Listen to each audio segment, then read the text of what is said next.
Let us pray in the name of the Father, and of the Son, and of the Holy Spirit. Amen. O Jesus, through the Immaculate Heart of Mary, I offer you my prayers, works, joys, and sufferings on this day for all the intentions of your Sacred Heart, in union with the holy sacrifice of the Mass throughout the world, in reparation for my sins, for the intentions of all my relatives and friends, and in particular for the intentions of the Holy Father. Amen. Let us pray for the intentions of the Holy Father for the month of October. For the Synod, we pray for the Church that she may adopt listening and dialogue as a lifestyle at every level and allow herself to be guided by the Holy Spirit towards the peripheries of the world. Our Father, who art in heaven, hallowed be thy name. Thy kingdom come, thy will be done, on earth as it is in heaven. Give us this day our daily bread, and forgive us our trespasses, as we forgive those who trespass against us.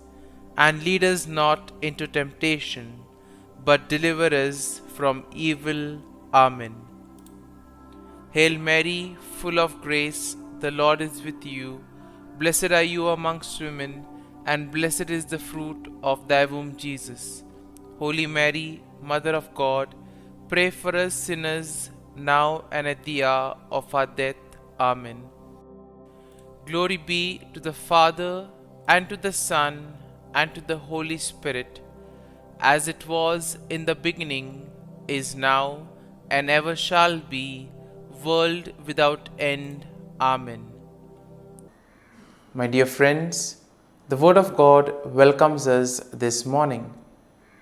And as we begin this day, let us begin by spending time with the Lord.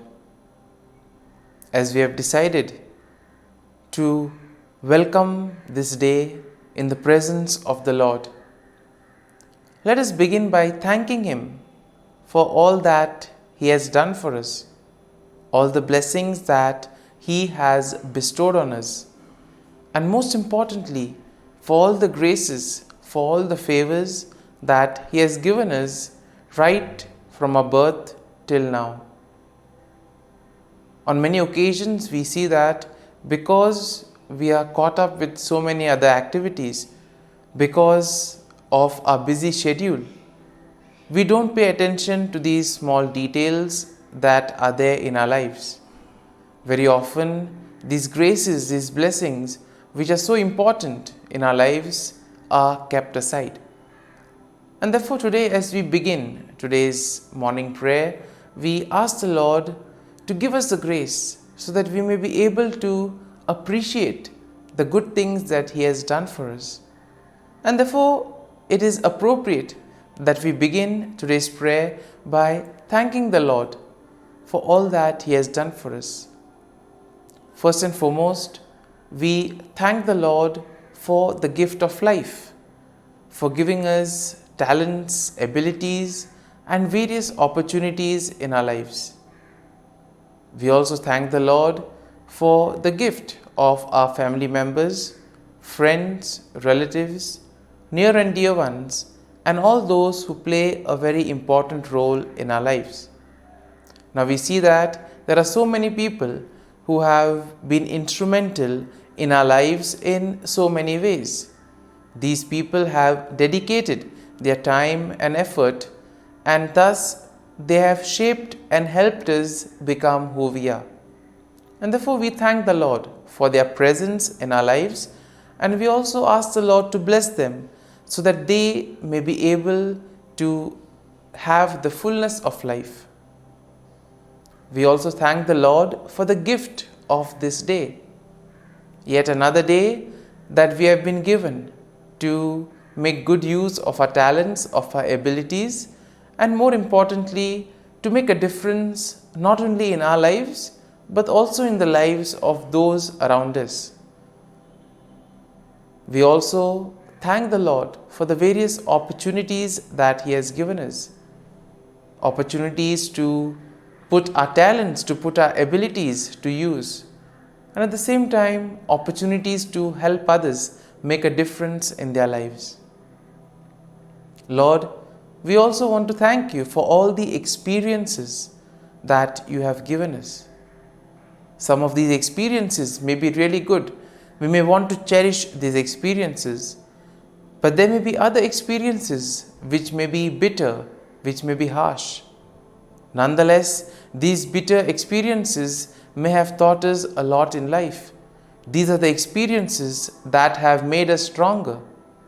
And therefore, Lord, we thank You for giving us these experiences, for making us better individuals, for making us stronger, and thus for preparing us to face the challenges in life.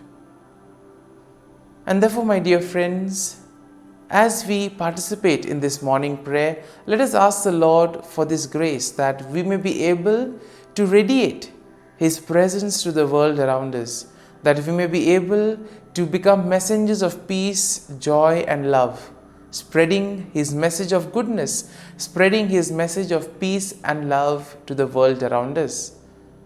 And therefore, let us ask the Lord to accompany us in whatever we do today, so that every action, every word may radiate His love, peace, and joy.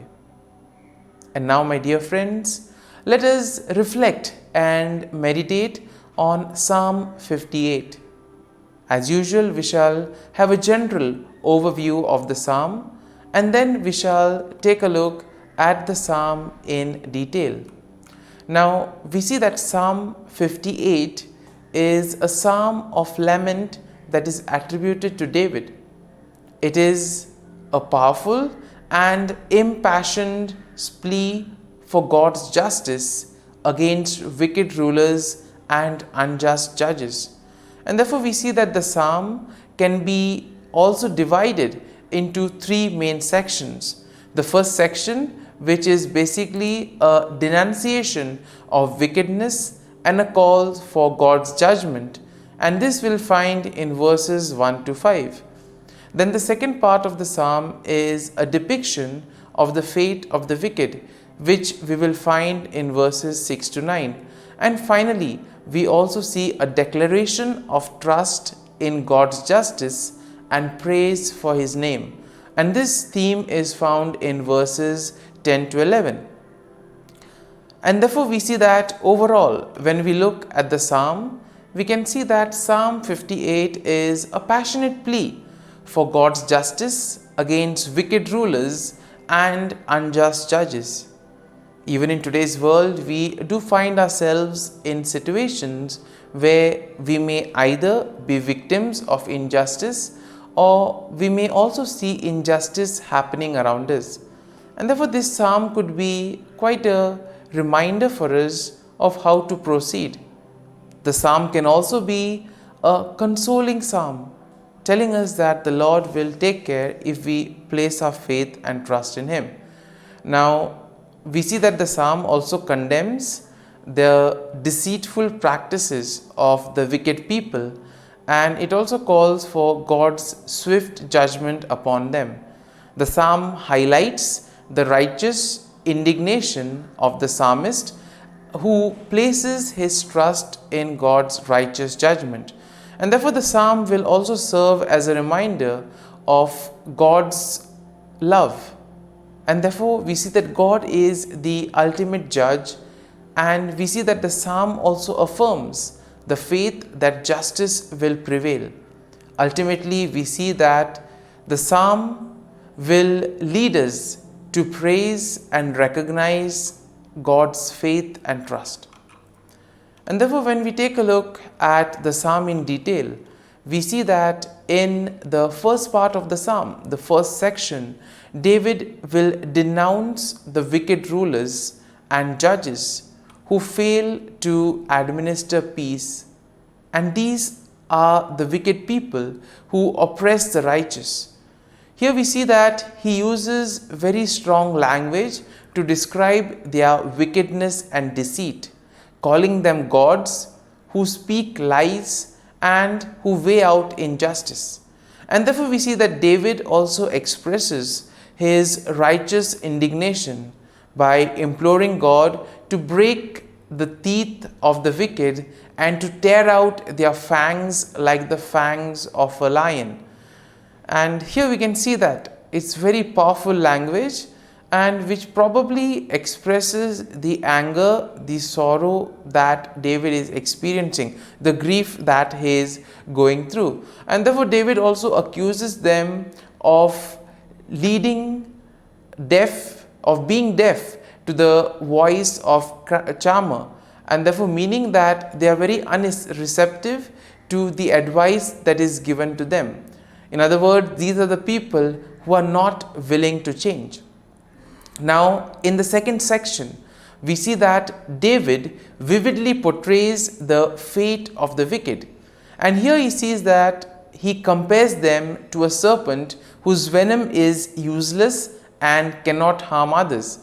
And he envisions their demise, stating that they will be swept away like a stillborn child, never to see the sun. Once again, very strong language which probably expresses the grief that David is undergoing, also the fear, the anger that is there within. And here we see that David emphasizes that God will swiftly and decisively judge these wicked people. Therefore, by doing so, he also affirms that God's righteousness and justice will prevail. And then in the final section of the psalm, we see that David declares his trust in God's justice, and David also praises the name of the Lord. He affirms that the righteousness of the Lord will rejoice when they see the vengeance of God. That means the righteous people will be happy when ultimately they realize that their faith, their trust in the Lord has been repaid. And therefore, when they look at the vengeance that the Lord takes on the wicked, they will know that justice has been served. And here we see that David expresses confidence that people will acknowledge and fear God, and thus they will be able to recognize his authority and righteousness. And therefore, my dear friends, as we have reflected and meditated on this psalm, let us now close our eyes at this morning hour and let us thank the Lord. Let us praise the Lord. Let us glorify the Lord. Loving Father, you have given us this time in the morning. You have been gracious to us. You have given us your Son, our Lord Jesus Christ, who has cleansed us from our sin. He has taken away all our sins and He has given us a new life. Lord, we thank you for giving us the Holy Spirit. And therefore, Lord, we ask you to bless us and protect us at every step of the way. Be our guiding force. Be there to always show us the way. And for all this, Lord, we thank you, we praise you, and we glorify you. You have protected us and you have guarded us through the night. You have given us this time to spend with you. You have woken us up this morning and you have given us good health of mind and body. And for all this, Lord, for your love, for your mercy, for your generosity, we thank you and we praise you, O Lord. You are a merciful God. You have blessed us in so many ways. As we reflect on our blessings, as we reflect on all the good things that have happened to us, as we reflect on our experiences, Lord, we want to thank you. We want to praise you for making us better individuals. And now, my dear friends, let us spend a few moments in silence and let us reflect on the psalm. Let us see what touched us. Could be a word, could be a phrase, or could be a sentence or a thought. Remain with that and allow the psalm to take root in you, so that ultimately your words, your actions will radiate the love, peace, and joy of Christ to the world around.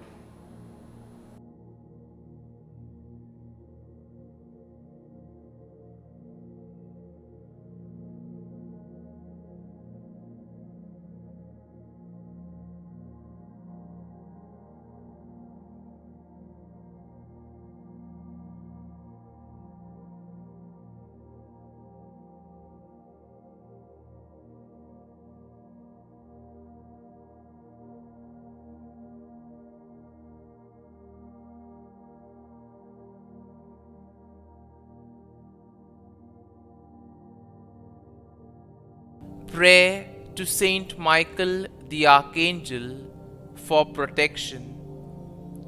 Saint Michael the Archangel, defend us in battle. Be our defense against the wickedness and snares of the devil. May God rebuke him, we humbly pray. And do thou, O Prince of the heavenly hosts, by the power of God, thrust into hell Satan and all the evil spirits who prowl about the world, seeking the ruin of souls. Amen. Act of Adoration. O Sacrament most holy, O Sacrament divine, all praise and all thanksgiving be every moment thine. Saint Gertrude Prayer for souls in purgatory.